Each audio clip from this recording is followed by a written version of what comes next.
When working with students with special needs, it's crucial that you think about the behaviors you might encounter and consider how you can create systems for addressing them.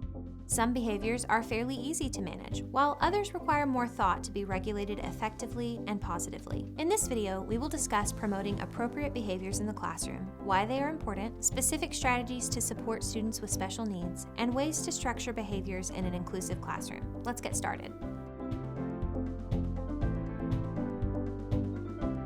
It is common for both general and special education classrooms to experience challenging behavior that is disruptive to both teachers and students. However, the crucial importance of positive behavior is magnified in a special education classroom, since creating a structure for positive behavior can reduce great amounts of stress and anxiety and help students learn skills they will employ throughout their lives. Structured classrooms also allow students to fully focus on their academics since expectations are well defined. It is possible to promote appropriate behavior in the classroom in many different ways, but we'll focus on a few specific ones that are straightforward. Considering how to set up the physical environment of a classroom is an important step. When designing a classroom, imagine the types of activities students will be doing daily. Having routines that are supported by the physical elements of the room reduces lesson interruptions as well as potential for unnecessary movement. Examples of this include always having fresh pens or pencils in one location, establishing routines early on in the year for asking to go to the restroom, and keeping materials in well-organized areas. Placing students in purposeful locations around the room can also provide stability for students that need structure, because they will know exactly where to go as soon as they come in.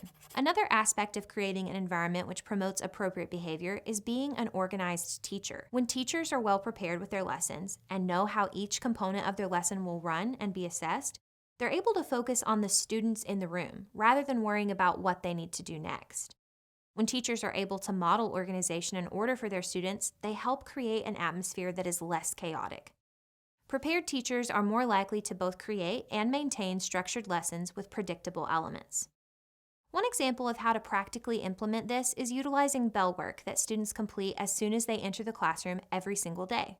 Ensuring that students have routines helps minimize wait time in the classroom and allows less time for disruption. It's also helpful to anticipate potential difficulties students may encounter and strategize ways to overcome them as part of this organization. For example, transitions between activities tend to be challenging, especially in special education classrooms. So consider ways to alleviate the stress during these few minutes. When preparing lessons, teachers should consider how they will utilize proximity and movement. This may include standing near the students or placing their desk right by yours. This may also mean talking with students as you make your way around the class and waiting to give them praise or criticism until you're standing right next to them. When students know the teacher is close by and attentive, they are more likely to follow the directions. The next step is setting clear expectations for the behaviors in class, and to do this in a respectful and calm voice. Set these expectations as an imperative rather than a question, and be as direct as possible. It is important that you explicitly teach the behavior you want the child to exhibit in order to eliminate doubt or confusion.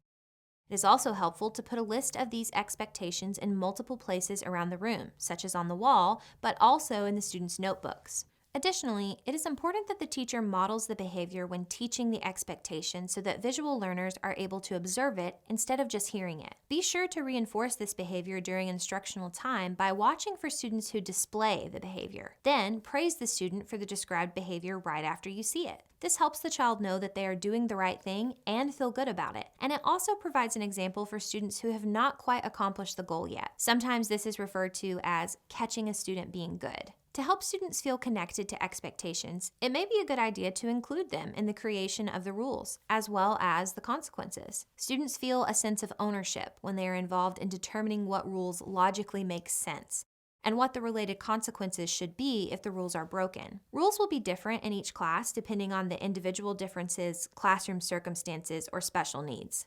Specifically, you will be able to see which behaviors the students care most about and which ones do not seem to affect them as much.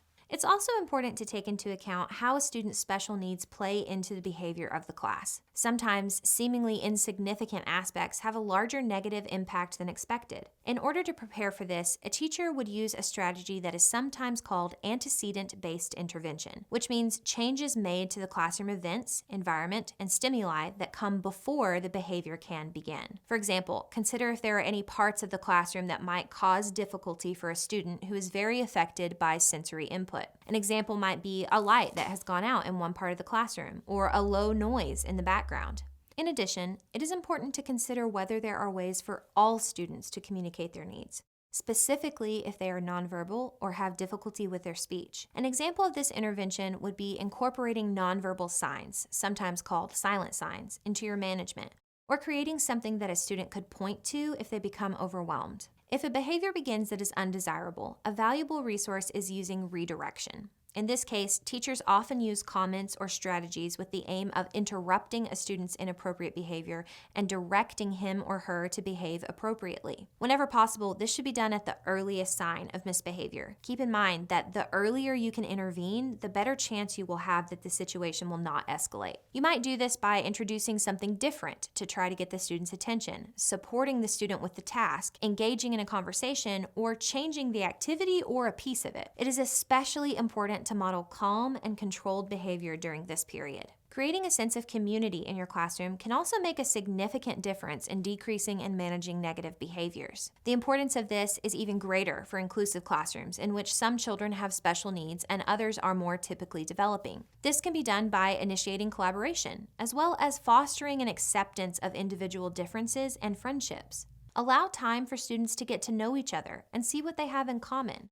Teach specific lessons on what it means to respond appropriately to each other and what to do if there is a conflict or frustration. There are numerous benefits for fostering a feeling of community in the classroom because this sense of belonging can increase positive behaviors. Finally, while this is true in all classrooms, it is especially important in special education classrooms to provide plenty of opportunities for movement and breaks. Students who have an abundance of energy require multiple opportunities to release it throughout the day. This will allow them to feel less stressed and be more relaxed during learning time. Students have many objectives to achieve at school, some academic, some social, and others behavioral. The goal of a well-rounded education is to eventually prepare a child to be outside of the classroom with appropriate behaviors, social skills, and academic knowledge. Encouraging appropriate behavior in the classroom will help students feel less stressed, keep the classroom calm and productive, and allow each child to feel like a valued member of the classroom community. That's all for this video. Thanks for watching and happy studying.